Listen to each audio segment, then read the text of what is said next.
Alrighty. Welcome back to another stream. We are going to update everything here. Uh, lots to talk about. Lots to talk about today. As usual, we're going to start off with a market discussion, and then we'll move into AI. It's there are two very distinct things happening in the market today. And I think those are the two narratives that we should always be keeping abreast on because they are just always changing. The narratives are changing. The way that people are thinking is changing. So, I think it's important that we continue to discuss the things that are changing the world. Uh, Now, to be very clear, the market again seems to be just all over the place. Today we actually opened up on the day, and it looks like we're going to be down. So it had a little bit of a moment. It was up a good 75 basis points. Now it's down 10 basis points. Same with the Dow Jones, down 80 bips.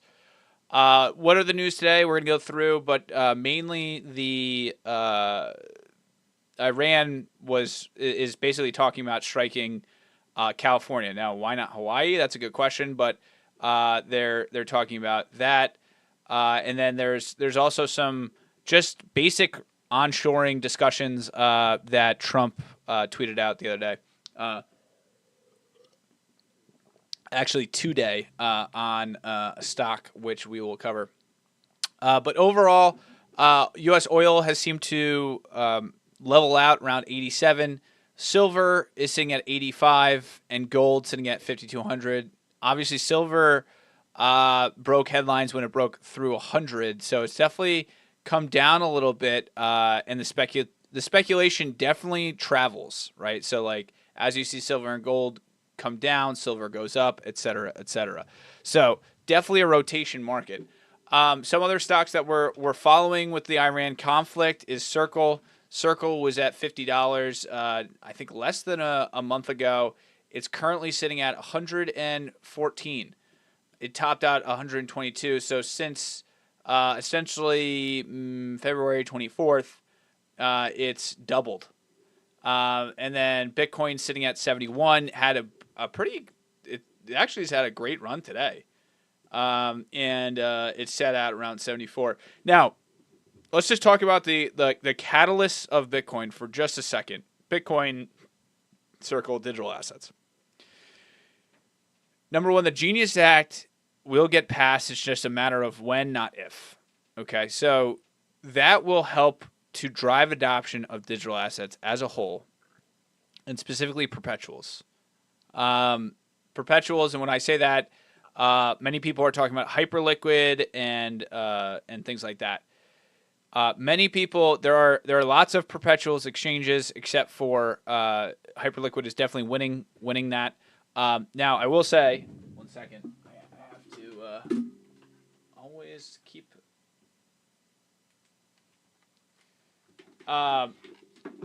Though you do have Robinhood, and you do have lots of. There's plenty of other players in the space.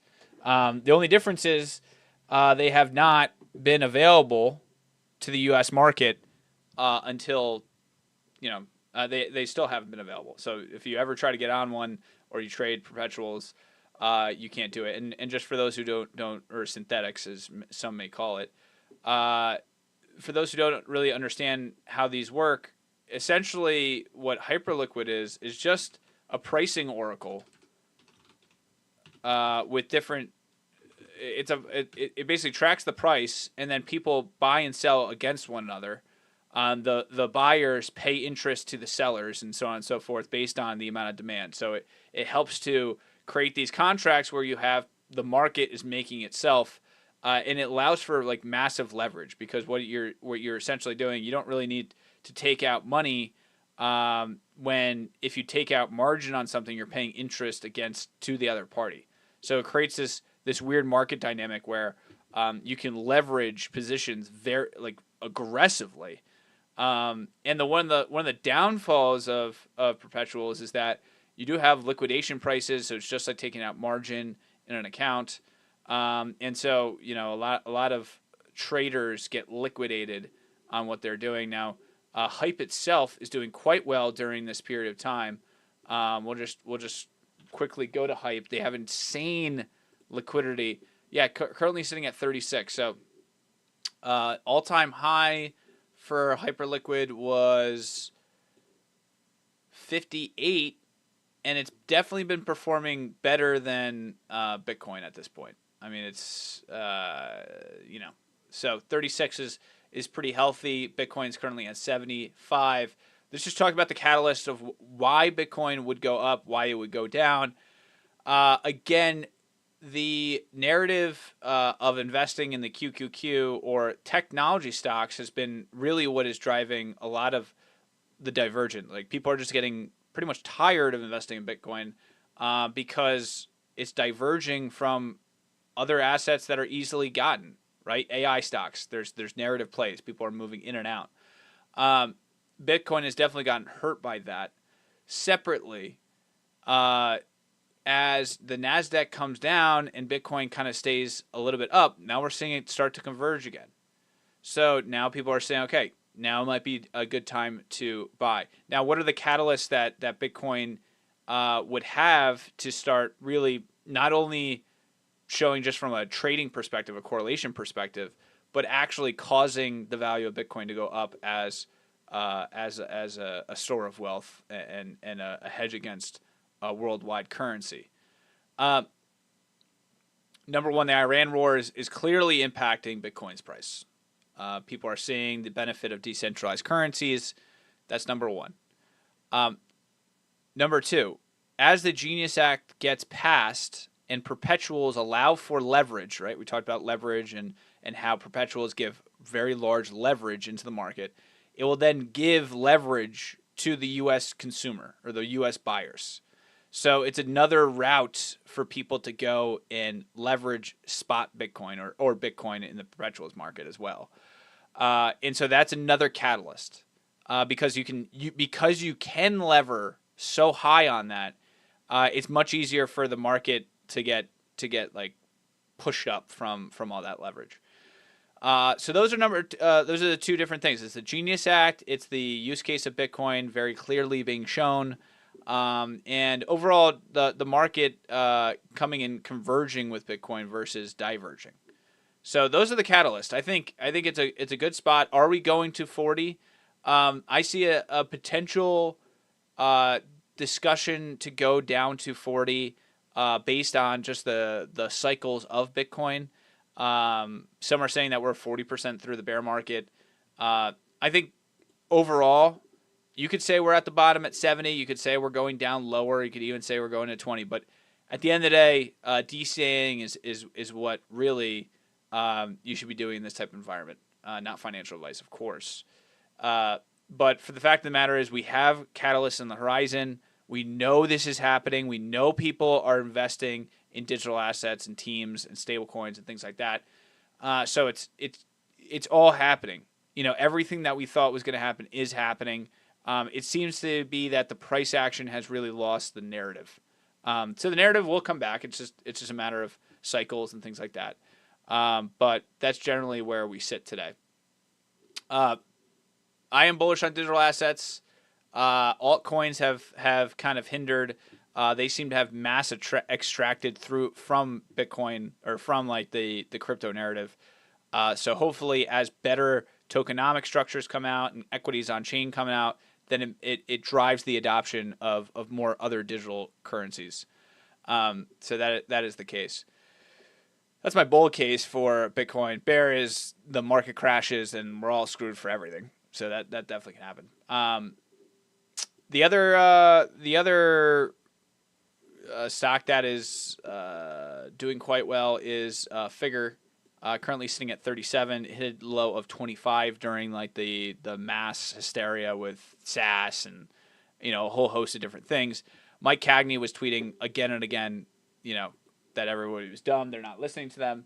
But overall, pretty much there. All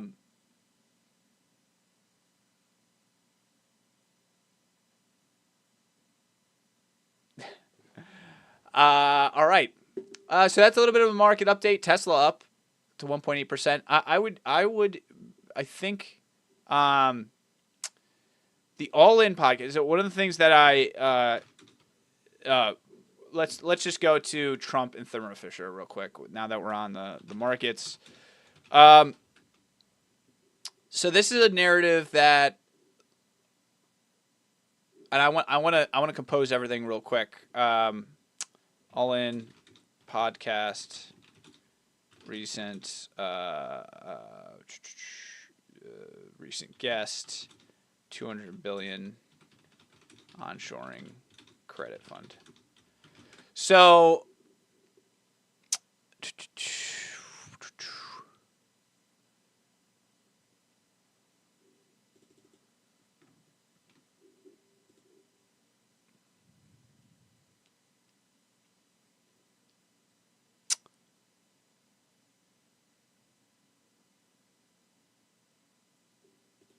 okay, so actually, one second. I'm doing the research on this. There is a focus, a very strong focus on the onshoring of manufacturing very recently. Let's just go through this. What is the government credit fund that is helping to onshore manufacturing? So the onshoring manufacturing has been a narrative for quite some time. The first step in this process was getting critical mining and minerals, and they believe that will be done by the end of the of the term, right? So no, it's not here. Okay. Anyways, it's a very large fund that's helping to onshore manufacturing. Now, what does that mean? Why is that relevant to the discussion that we're having today? Donald Trump just tweeted out Thermo Fisher, which is a biopharmaceutical company, on their investment to onshore U.S. manufacturing. So we're moving over to mining companies and things like that into this narrative of onshoring manufacturing. Who are the figures in that? I mean, auto suppliers, Apple to an extent, like if they want to onshore their manufacturing, but they've already shown that they're moving over to India. So this is the tweet from Trump in terms of onshoring manufacturing from Thermo Fisher. On the way to Ohio, which I love and won big 3 times, to visit Thermo Fisher, a pharmaceutical company that is investing $2 billion in the U.S. manufacturing and bringing great paying jobs back to Ohio from overseas. Now, let's just take a look at Thermo Fisher. The reason why I find this interesting is that Thermo Fisher is actually down 15% on the year. So it's currently sitting at 494. Now, if we go to Truth Social, I would like to see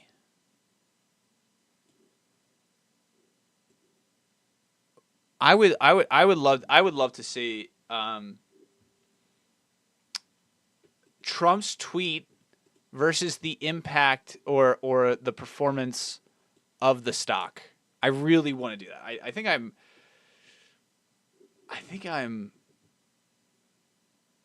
maybe we'll do that. Maybe we'll do that through this because you can pull like Yahoo Finance pricing and just map out all of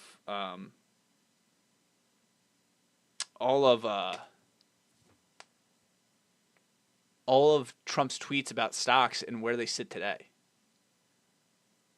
Because it does seem pretty crazy. Oh, breaking.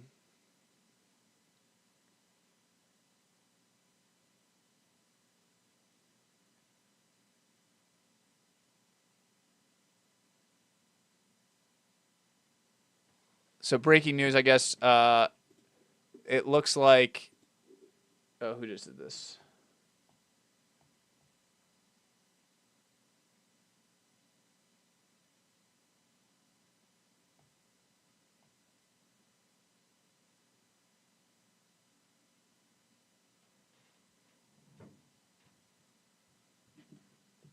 No, I'm just reading through what's going on here.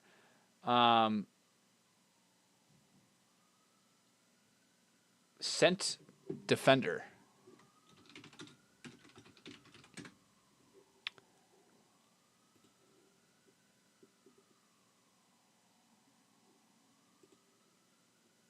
Open source intelligence monitor. We're gonna follow these guys. Oh, looks like Trump just came on. So let's take a listen to what he's saying here. They started talking about mines. So we hit 28 mine ships as of this moment. 28, using the same weapon, the exact same weapon that we use against the drug dealers in the water. We have, as an example, we had tremendous drugs pouring in through the waters, through the sea, and now we have almost none. It's down 97% through. They started talking about mines, so they have it. You have 97% reduction in the ships crossing the Strait of Hormuz, which is where all the oil and natural gas come out of Qatar and Kuwait. And in order to get out of that area or that Gulf, you need to go through the Strait of Hormuz, which Iran is trying to control. Now, interesting, there was headlines that the Wall Street Journal reported that that Iran was letting their own ships get past the strait, or So that is interesting. They're like allowing their own tankers to go, but nobody else. So let's see if we can get the full picture there. Well, certainly. I mean, look at this. This is I believe a Thai ship. 2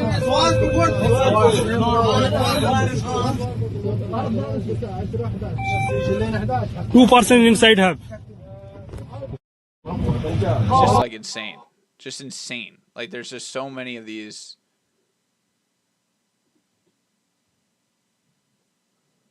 There's so many of these that are going on. Iran is exporting more oil through the Strait of Hormuz than before the war, blocking other tankers but waving through its own. So it's very clearly still shipping. I guess it's still exporting. I wonder who to. Probably China.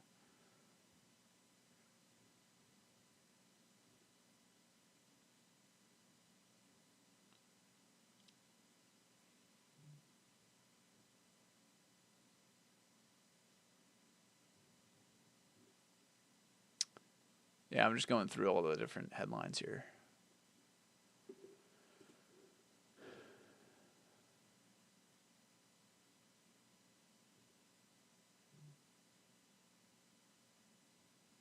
Whoa. Anthropic's entire growth market team is just one person?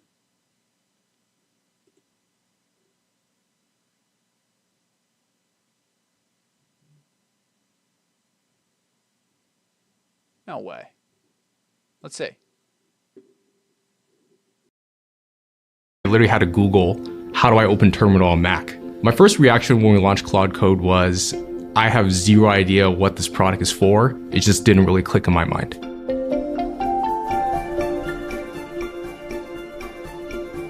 Some of the channels I work on include paid social, but also the App Store, which involve visual creatives within Figma that our design team will help me build.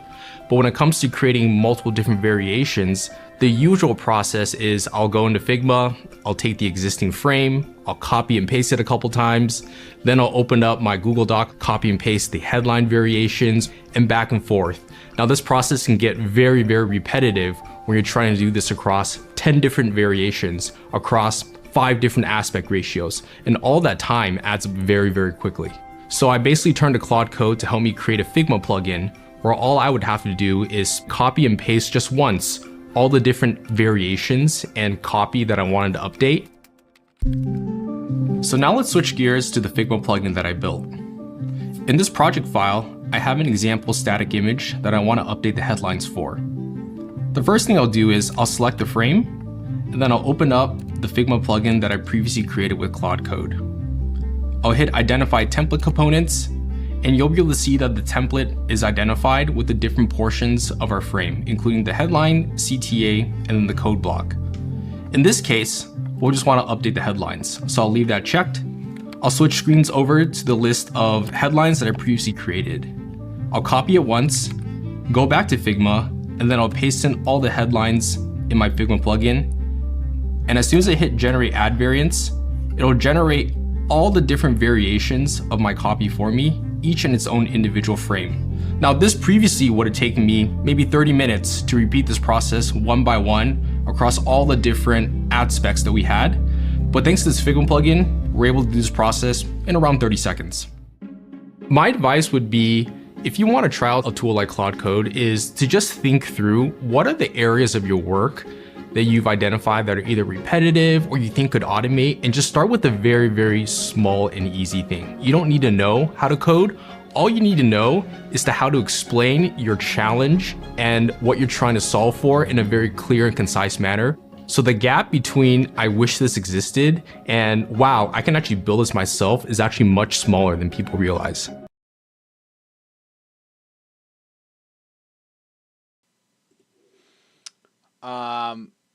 I think the one thing that they are missing on this is the explanation that moving from, as a non-technical person, moving from your Claude Code terminal to actually deploying something, that's another story. And then also, too, doing it outside the context of just yourself, or actually designing database architecture so that it actually operates appropriately. Again, another key factor.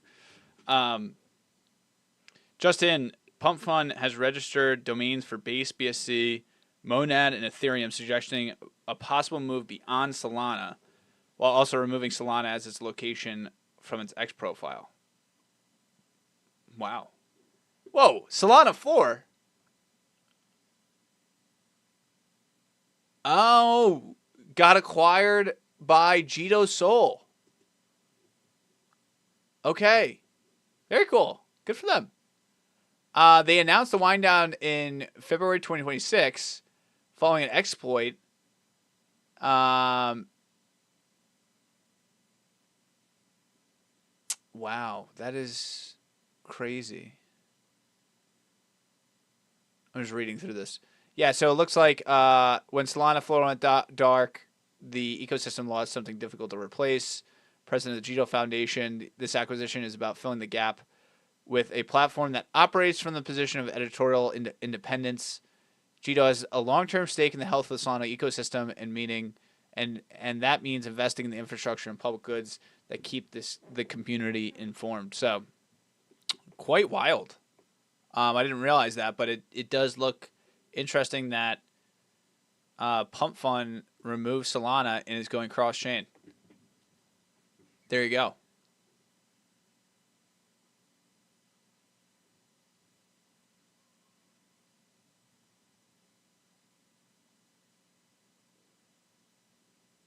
You can also now deposit on every chain as well. Okay.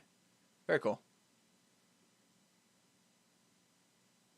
Now, other news, they just announced that they're paying $300 to $1.5 million in base salary, another $500K in pump tokens. I mean, this is like, they're trying to compete against the AI firms. So, very crazy. Let's just go to the actual page. Sometimes I look at these and I'm like, are these actually real? Junior full stack developer at 250 to 300, that can be reasonable. You have to command a pretty, like, these salaries are so high that it does feel like they're just hiring and like, this seems like a move that you would say, hey, like, I'm going to go hire 10 guys at $300K salary. If they're like amazing, you keep them, but you have to be really freaking good to get payouts like this, like a senior staff back-end engineer. That could be valuable, but I mean, these are pretty insane comp packages. Wow. Let's see what the other. Wow, Lovable, a vibe coding application, reached $400 million ARR, up from 300 in one single month. They're on track to hit $1 billion in ARR by the end of the year. So vibe coding applications are also picking up after Claude Code and Codex. They're also picking out. So distribution channels for these vibe coding apps is very serious. It's also seemed to be more of a I'm curious if these applications are being seen from the consumer as not necessarily an investment or an expense, or not an expense or an investment or a toy, because it gives the impression that you can actually go and deploy your thoughts and ideas, so it becomes something of a hobby, and something that you can actually make money off of, which means that it gives you hope of actual economic interests being able to be funded, or for you to go and sell. So it is quite it's 100% a very interesting quandary whether or not these are being perceived by the end consumer as something that is an investment in and something that can be have ROI. I would argue that a lot of this is no ROI, and that is the case. But impressive, up 300 to 400 million AR in a single month.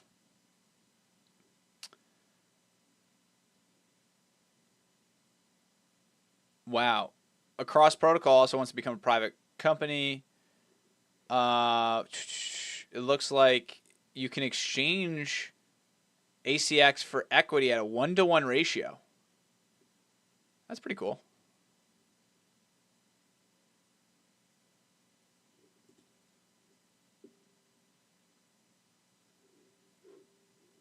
Wow. Good news here.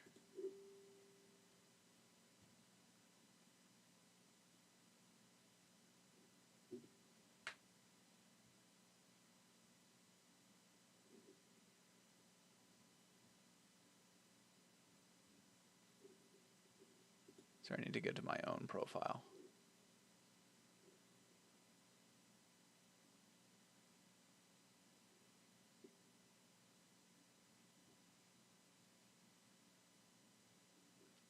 Andrew Yang, AI could flip us from scarcity to abundance if done right. That's 100% correct. Although I think there's pain before there is real benefit to this.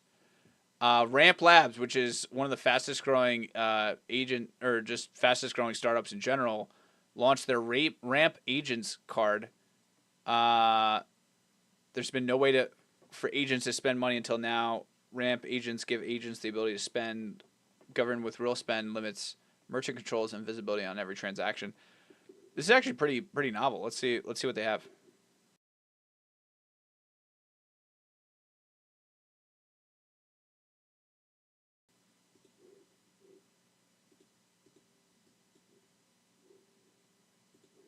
Oh, it looks like there's no sound to it. Odd. Very odd.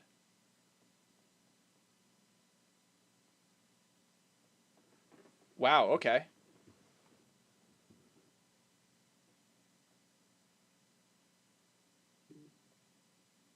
That's awesome.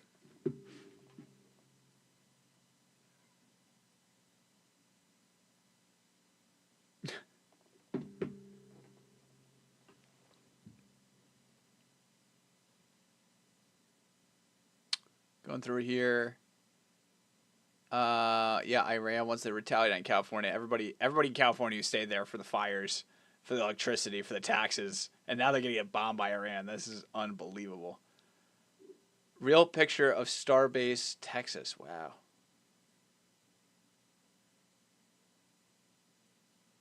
Is it made to look like a rocket ship? Kind of looks like one.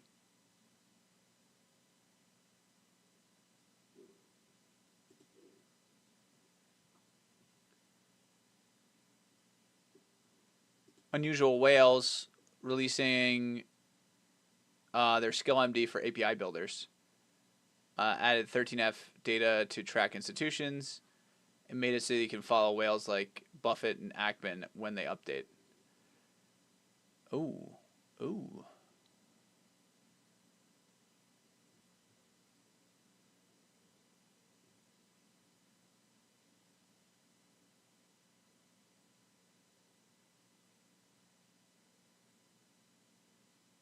Oh, this is cool. Um, get option order flows, stocks, congressional and insider trades, market data, and proprietary tools. Oh, this is pretty cool. Let's keep going.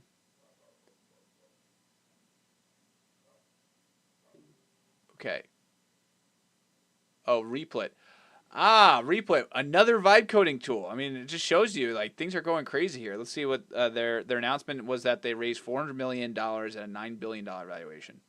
In 2016, we started Replit with a simple belief. Anyone should be able to build software without first becoming a software engineer. That belief is becoming a reality, and today we're accelerating it. I'm proud to share that Replit has raised $400 million in Series D funding. This values the company at $9 billion, more than 3 times our valuation from just 6 months ago. But this moment isn't about valuation. It's about validation.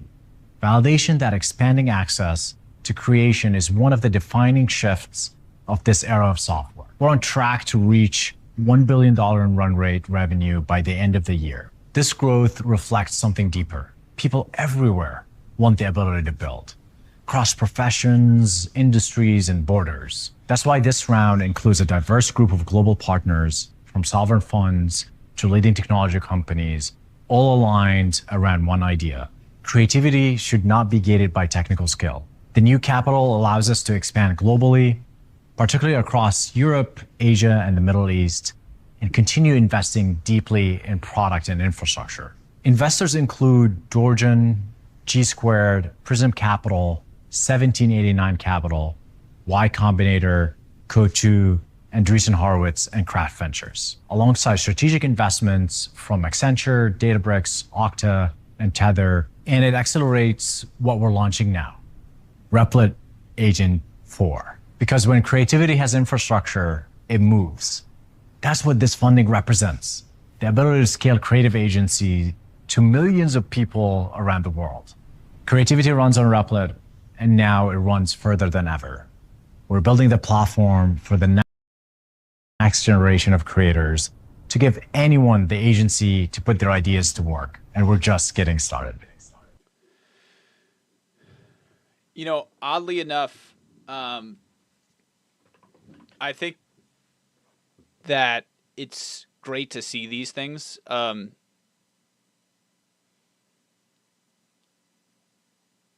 Like Replit allows people to create their ideas and very quickly, right, and launch them. And you know what's interesting is that likely when somebody creates something that's their own, they don't necessarily, and they share it with other people.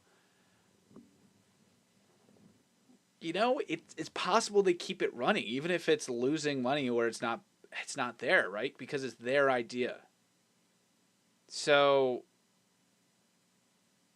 that is just one thing. Like when you talk about these vibe coding apps, like again and again, 99.9% are like these applications that you probably never use. But if you share them with someone, the likelihood of you maintaining that is probably pretty high. So something to think about, just like as you see some of these vibe coding applications, that they're just going to live on these things, and if it's going to cost them $20 a month, then that's $20 a month of a hobby, right? People spend a lot of money on hobbies, and even more so on an economic on a pitch that says you have an economic, like a possible economic benefit to creating. New poly market. Will Clavicular be Iran's supreme leader this month? But this just shows you, like, what are these markets that are being made?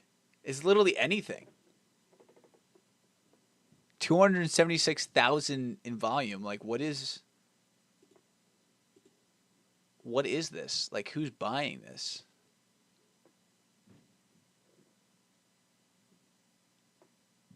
good. It's good. I mean, Polymarket is very much known for their Polymarket is very much known for their marketing. This is very clearly a marketing effort.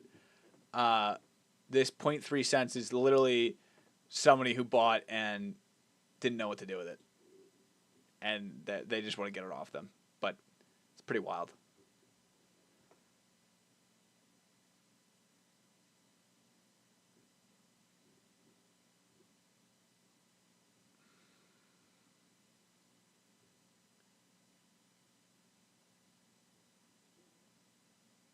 On the other hand,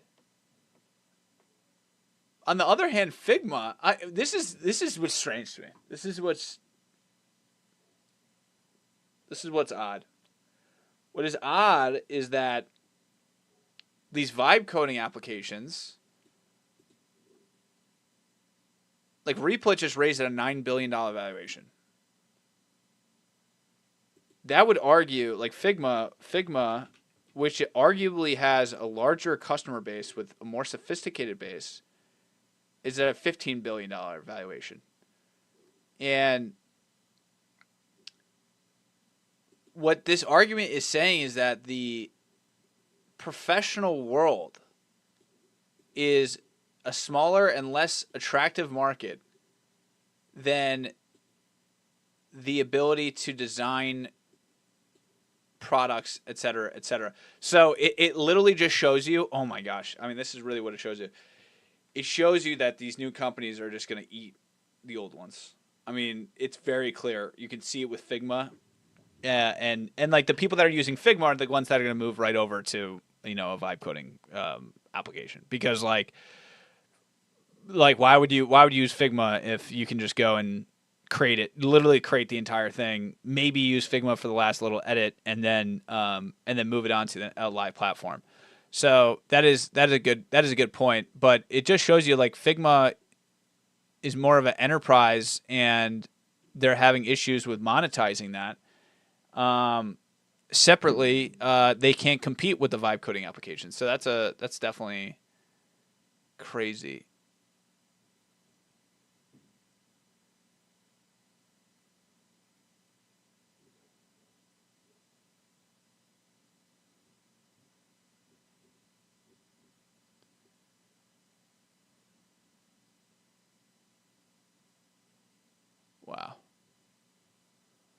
Wow. Breaking news from the Kobesi letter. Iran announces their requirements for a potential ceasefire between the U.S. and Israel. Requirements include recognizing Iran's legitimate rights, Iran receiving a payment of reparations, and firm international guarantees against future aggression.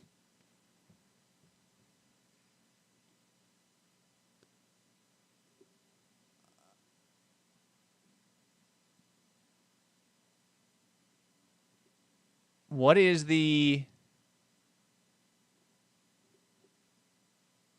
They're essentially just putting the Strait of Hormuz as like their main leverage point. I mean, like that's it.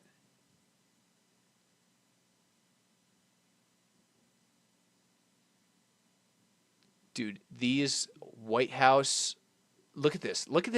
White House hype videos are just insane. Look at this. On the orders of the President of the United States.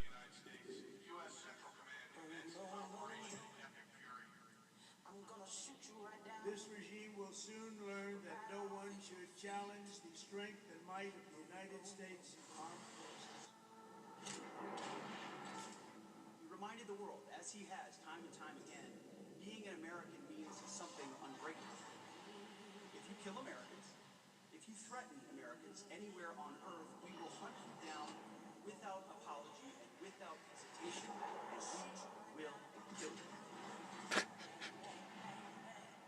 We didn't start this. Oh no! President Trump, we are. Oh finishing. no! Okay, you guys didn't see this. Hold up. We gotta go back. Sorry. We gotta go back here. I'll turn on. I mean, this is like insane. There's also another one. I'm going to show you. On the orders of the President of the United States, U.S. Central Command commences Operation Epic Fury. I'm gonna shoot you right down. This regime will soon learn that no one should challenge the strength and might of the United States Armed Forces. reminded the world, as he has time and time again, being an American means something unbreakable. If you kill Americans, if you threaten Americans anywhere on earth, we will hunt you down without apology and without hesitation, and we will kill you. We didn't start this war. But under President Trump, we are finishing it. Their war on Americans has become our retribution against their Iran is run by lunatics, religious fanatic lunatics. They have an ambition to have nuclear weapons. They intend to develop those nuclear weapons behind a program of missiles and drones and terrorism that the world will not be able to touch them for fear of those things. This is the weakest they've ever been. Now is the time to go after them. The president made the decision to go after them, take away their missiles, take away their navy, take away their drones, take away their ability to make those things so that they can never have a nuclear weapon. Finally, to the great proud people of Iran, I say tonight that the hour of your freedom is at hand. When we are finished, take over your government. It will be yours to take. This will be probably your only chance for generations.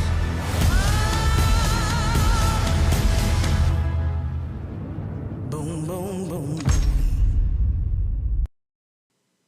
This is what you call propaganda, my friends. Propaganda. I mean, this is insane. There was another one that came out. People got so mad. Oh, look at this. Oh, Thermo Fisher. Here we go. Is one of them for a key profile product, reshoring back to this facility. Behringer Ingelheim is another. We produce 1.3 billion. Between these two opportunities, it will nearly double the manufacturing for this facility. So we really appreciate the work that you're doing. And they're coming in, Merck as an example, they're building many factories, Pfizer, Lilly, they're all coming in building many factories, but they're up here faster, and at some time in the future, they'll probably be doing a little bit of what you're doing, maybe a lot. But in the meantime, they can get here a lot faster by using this great company and other companies like this, but this great company, right? There you go. You have Trump just shilling different companies.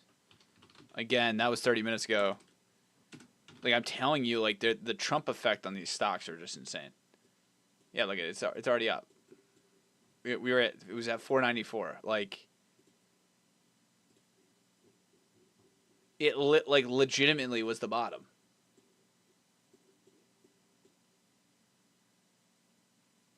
When was this?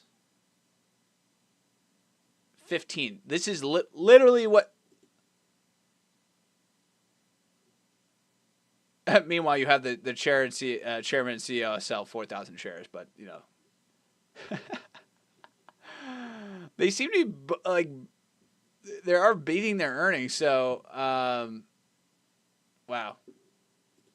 And Tesla is currently up 2%. So, yeah, and had a gap up early on. Definite gap up.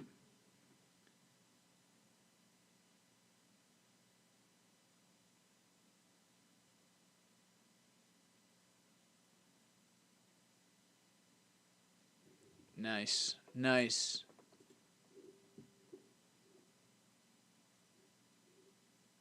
All right, let's go into Indexify. And let's take a look at our previous cohort. We've been definitely in and out of a few different things. But overall, we've been doing pretty well. Looks like the... Hold up. I got a text.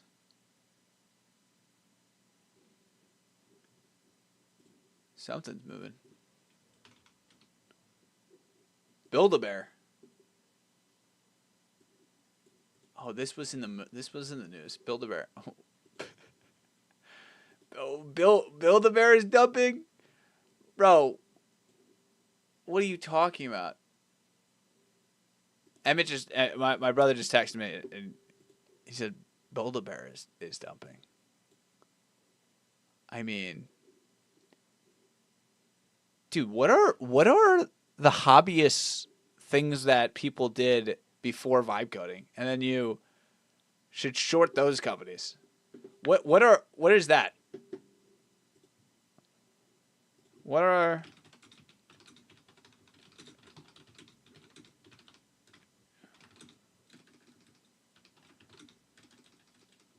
before vibe coding?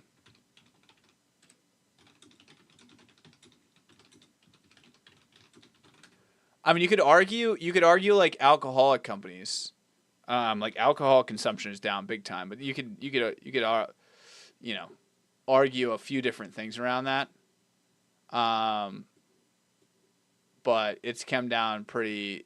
What is this? Booze? What is this? Huh. You could. I wonder. I want to see what.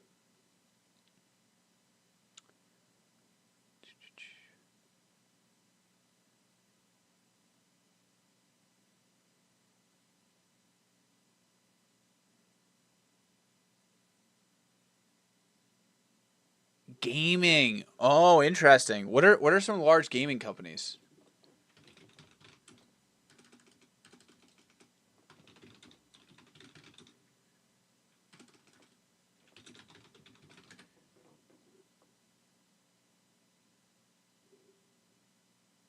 Tencent?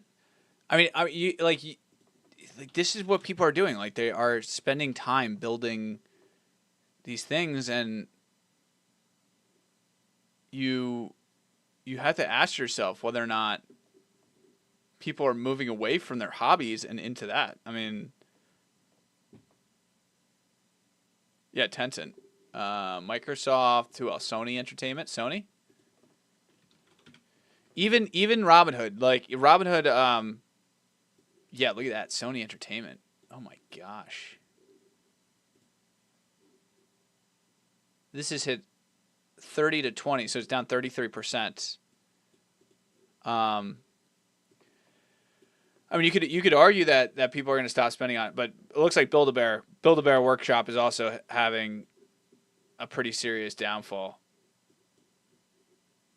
Although it was in 2020 at 2 cents at $1.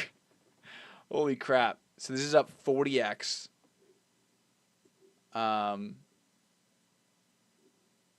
That is insane. At $1, it went to $43.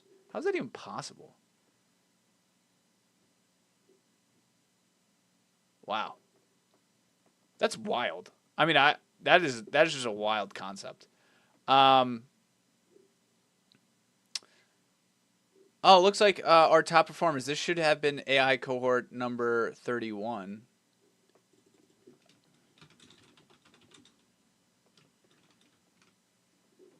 AI cohort number 31.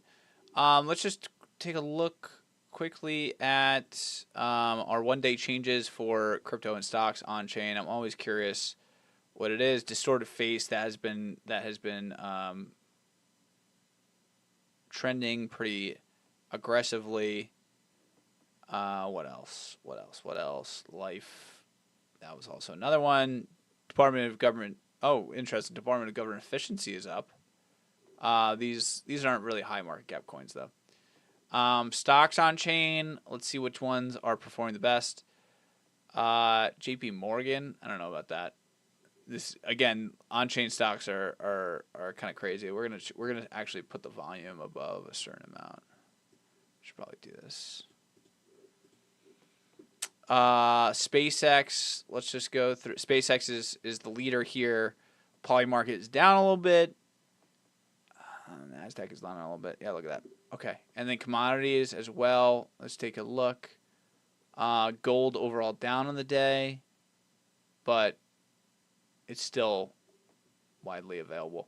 Some of our top leaders here leading. Ichiko coin is coming back up. That's always been one that's been popping up and down. But let's go ahead and create our stack. Create a stack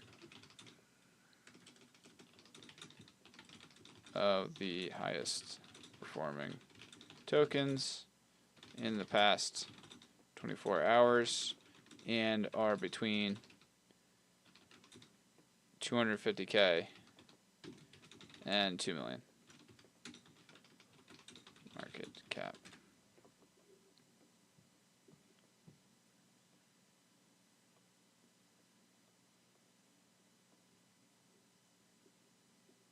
Brainlight yet again.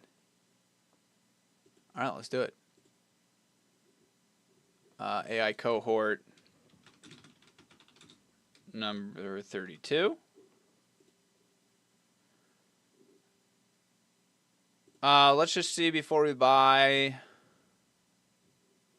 Token stats. Okay, these are all very decent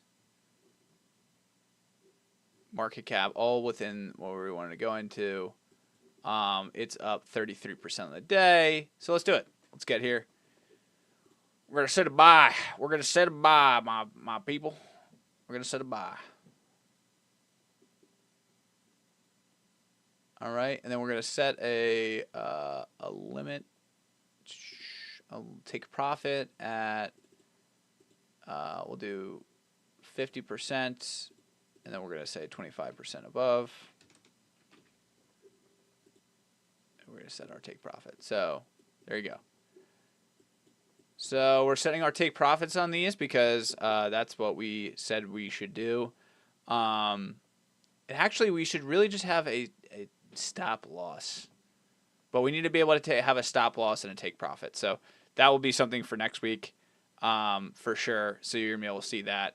Now our stack wars are interesting. It looks like still Addy Stack, which is just Microsoft, is winning.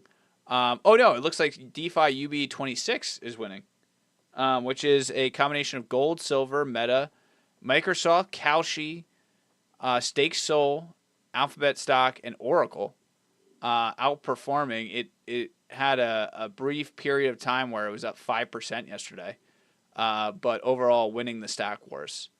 So congrats to DeFi UB26 or Cian Welsh as he takes the lead. Overall, I really enjoy watching this competition unfold between both equities and stocks that are all natively on chain. So awesome feature sets. All right. Let's see what we got. Is there anything that I'm missing here?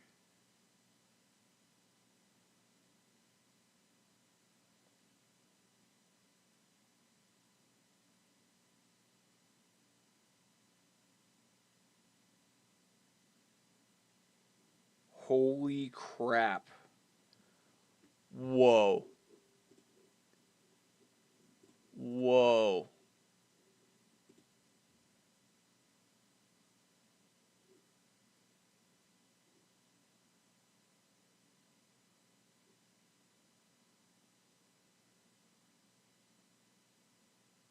Oh, this is interesting.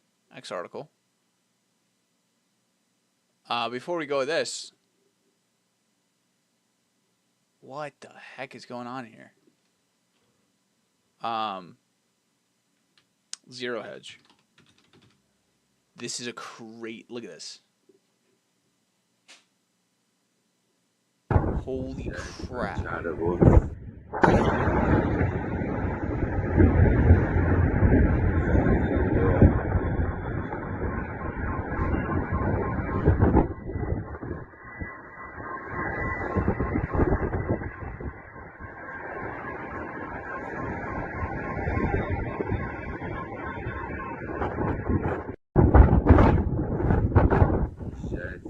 Dude, it looks like Mount St. Helens.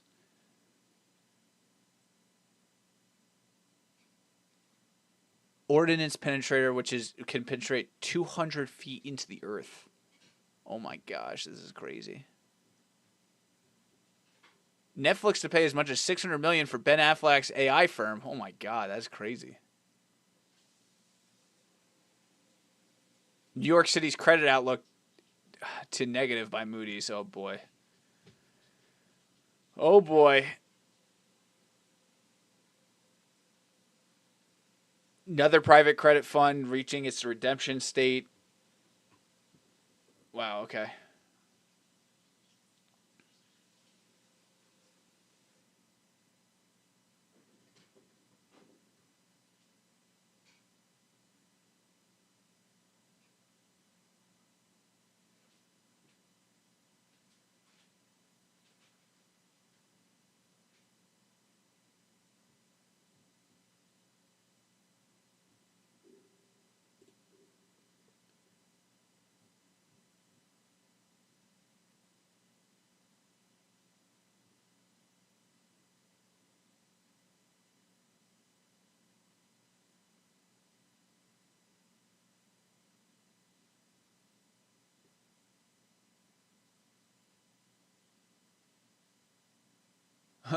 TGR was in disbelief, revealing that Clavicker makes between 500 and 700K a month on Kick, and realizing he forgot to put on his partner toggle and cost himself $15,000. Oh my gosh, let's take a look.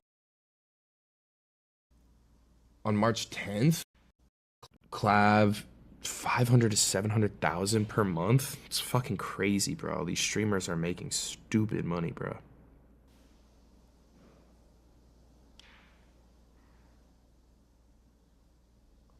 Wait, I didn't make any, bro. Bruh. We didn't have the Kick partner income on during on March 10th.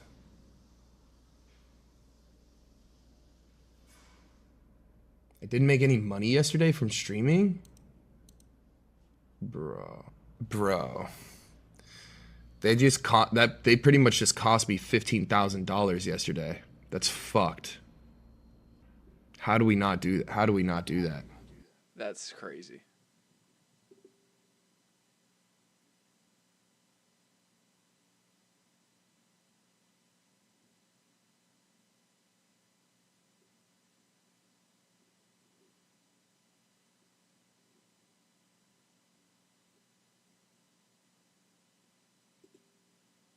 Huh. Services, the new software.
Huh.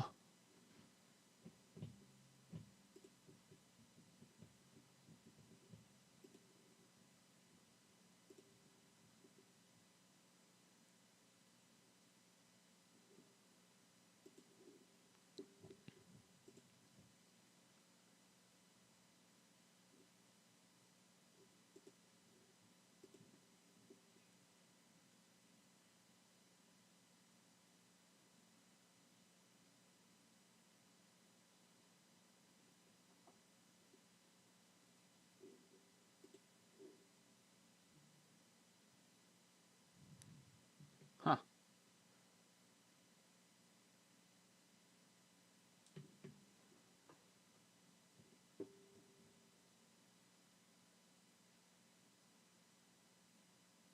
Hmm.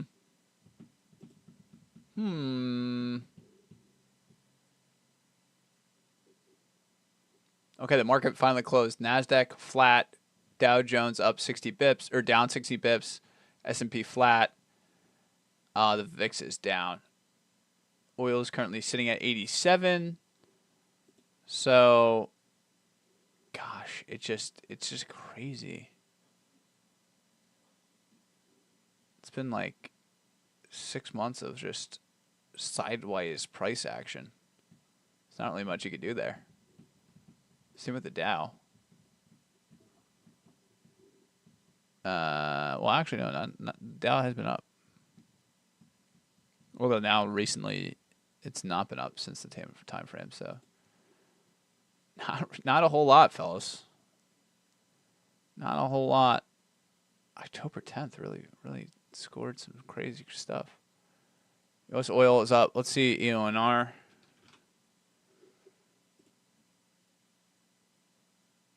Up 4%. Okay, interesting. Circle. Down to 113, yeah. And then figure. I wouldn't be surprised if Circle comes back down.